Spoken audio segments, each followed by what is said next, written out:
চাঁদনির বাবা তাদের উঠোনে থাকা বড় গাছের উপর মেয়ের জন্য শক্ত করে গাছঘর বানানো শুরু করলো। গাছঘর বানানো শেষ হলে চাঁদনি গিয়ে গাছঘরে উঠল। পছন্দ হয়েছে তোর এই গাছঘর মা? হ্যাঁ বাবা, অনেক পছন্দ হয়েছে। দেখো, আমার সাথে কথা বলা পাখিগুলোরও ঘরটা অনেক পছন্দ হয়েছে। ওরাও আমার সাথে এখানে থাকতে চায়। আচ্ছা মা, থাক, তোরা সবাই ওখানে মিলেমিশেই থাক। আমাদের মেয়ে আসলে কি পাখির সাথে কথা বলতে পারে? ছোট রানীকেও দেখতাম সারাদিন পাখিদের সাথে ফিস করে কি যেন বলতো। আরে না, ও পাখিদের সাথে সারাদিন খেলে, ওদেরকে খাওয়ায়, তাই পাখিগুলো সারাদিন ওর আশেপাশে ঘুরঘুর করে। তুমি একটু বেশি চিন্তা করো, ছোট মানুষেরা তো অমন কত কথাই বলে। তুমি হয়তো ঠিক। জানো চাঁদনি, আমি নিশ্চিত যে তুমি একজন রাজকুমারী, কারণ তোমার মতো শুধু একজনকেই আমি চিনতাম, যে কিনা আমাদের সাথে কথা বলতে পারতো। কি যে বলো, আমার মা বাবাকে তো তুমি চেনোই। আমি তোমাকে কতবার বলেছি যে আমি সাধারণ গরিব ঘরের এক মেয়ে, আমি কেন রাজকুমারী হতে যাব? তবুও তোমাদের কথাবার্তার চালচলনে কত মিল। আমি নিশ্চিত তুমি তার মেয়ে না হলেও তার সাথে তোমার কোনো না কোনোভাবে সম্পর্ক আছে। চাঁদনি, ছোট একটা ছেলে বিপদে পড়েছে, রাস্তায় দাঁড়িয়ে কাঁদছে। তুমি ওকে সাহায্য করো। কোথায়? ঠিক আছে, আমি এখনই যাচ্ছি। মা, আমি আসছি একটু পর। বেশি দূরে যাস না। বাবা, বোন, কোথায় তোমরা? আমি হারিয়ে গিয়েছি, আমার ভয় করছে, খুব খিদে পেয়েছে আমার। তুমি কি এই ছেলেটার কথাই বলেছিলে? হ্যাঁ, এই ছেলেটাই।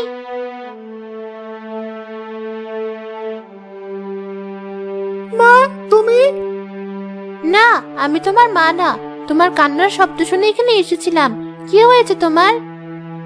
আমি হারিয়ে গিয়েছি, আমার বাবা আর বোনের গাড়ি থেকে আলাদা হয়ে গিয়েছি।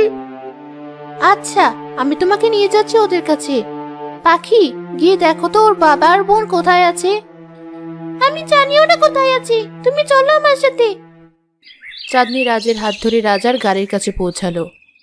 রাজা তার ছেলেকে ফেরত পেয়ে অনেক খুশি হয়ে চাঁদনিকে কিছু স্বর্ণমুদ্রা উপহার দিতে চাইলেন। না না, আমি উপহার পাওয়ার লোভে আপনার ছেলেকে ফিরিয়ে দেইনি, এটা তো আমার দায়িত্ব। তাহলে আমি তোমার মা বাবার সাথে দেখা করে তাদেরকে ধন্যবাদ জানাতে চাই। আমাকে ওদের কাছে নিয়ে চলো। বাবা, তুমি অযথা এত সময় নষ্ট করছো কেন এই অচেনা এক গরিব মেয়ের পিছে? তুমি চুপ থাকো লিলি। মানুষ তোমার উপকার করলে তাকে কিভাবে কৃতজ্ঞতা দেখাতে হয় সেটা একটু শেখো আমার থেকে। সে না থাকলে রাজপুত্রকে হয়তো এত তাড়াতাড়ি খুঁজে পেতাম না আমরা, আর সে সময়ের মধ্যে তার বড় ধরনের কোনো ক্ষতি হয়ে যেতে পারতো। আচ্ছা চাঁদনিমা, তুমি নিয়ে চলো আমাকে তোমার বাড়ি। জি, চলুন। চাঁদনি কোথায় চলে গেল? এখনো আসছে না যে। মা দেখো, কাকে নিয়ে এসেছি আমি। রাজামশাই এখানে? এতদিন পর কি মনে করে এখানে এলো? চাঁদনিকে নিয়ে যেতে আসেনি তো আমার কাছ থেকে। রাজমহলে ছোট রানীর ঘরে জন্ম নিল সুন্দর ফুটফুটে এক মেয়ে সন্তান। বড় রানী মেয়ে জন্ম নেওয়ার খবর পেয়ে পরিকল্পনা করলো সেই শিশুটিকে মেরে ফেলার। ছোট রানী ঘুমোচ্ছিল, তার পাশেই তার সন্তানটিকে চাদরে মুড়ে রাখা হয়েছিল।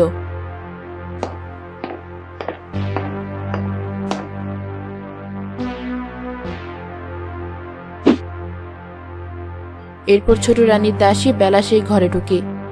ছোট রানী, আপনি ঠিক আছেন? আর রাজকুমারের কি অবস্থা? হ্যাঁ, আমরা দুজনই ঠিক আছি। ভাগ্যিস তুমি বড় রানীর ঘর থেকে সব কথা শুনে এসে আমাকে বলেছিলে, নয়তো আজ আমি আমার মেয়েটাকে হারাতাম।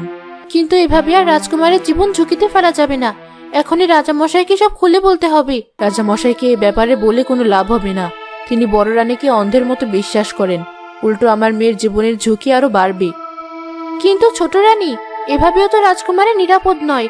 বড় রানী যদি জেনে ফেলেন রাজকুমারী এখনো বেঁচে আছে, তাহলে তিনি আবার চেষ্টা করবেন তাকে মেরে ফেলার। আমি তো সবসময় ভাবে রাজকুমারীকে বাঁচাতে পারবো না।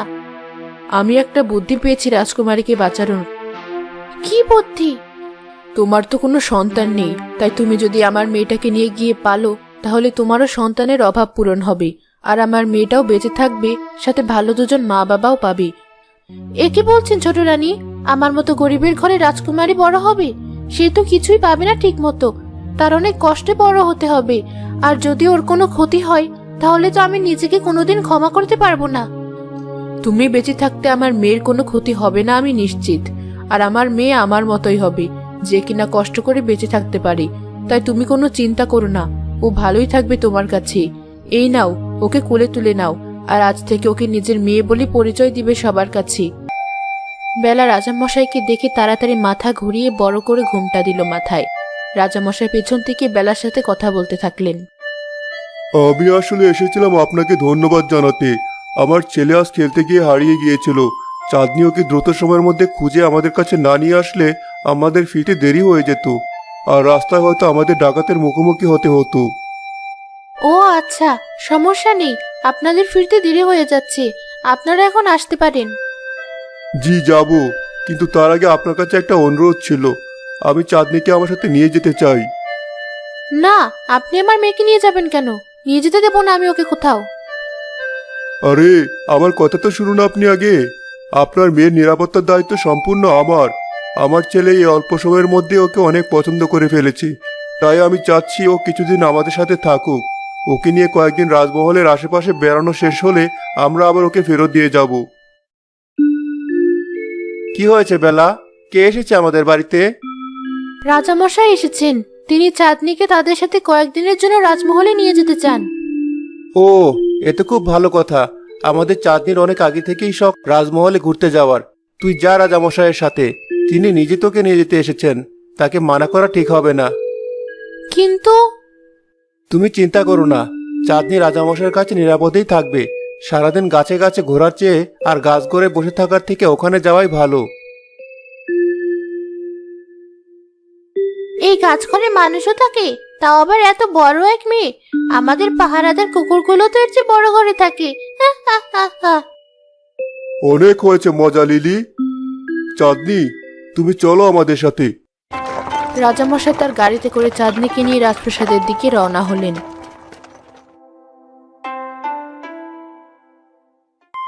এই মেয়েটাকে কোথা থেকে আপনি উঠিয়ে আনলেন?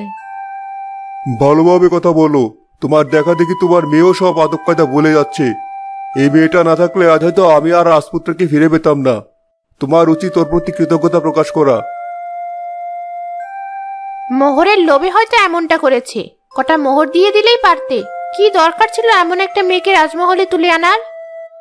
আমি তাই করতে চেয়েছিলাম, কিন্তু ও সাধারণ 8-10টা মেয়ের মতো না, তাই ওকে রাজমহলে নিয়ে এসেছি। আর রাজপুত্র ওকে অনেক পছন্দ করেছে। তুমি তো জানোই, রাজ কাউকে সহজে পছন্দ করে না, এমনকি তোমাকে আর লিলিকেও না।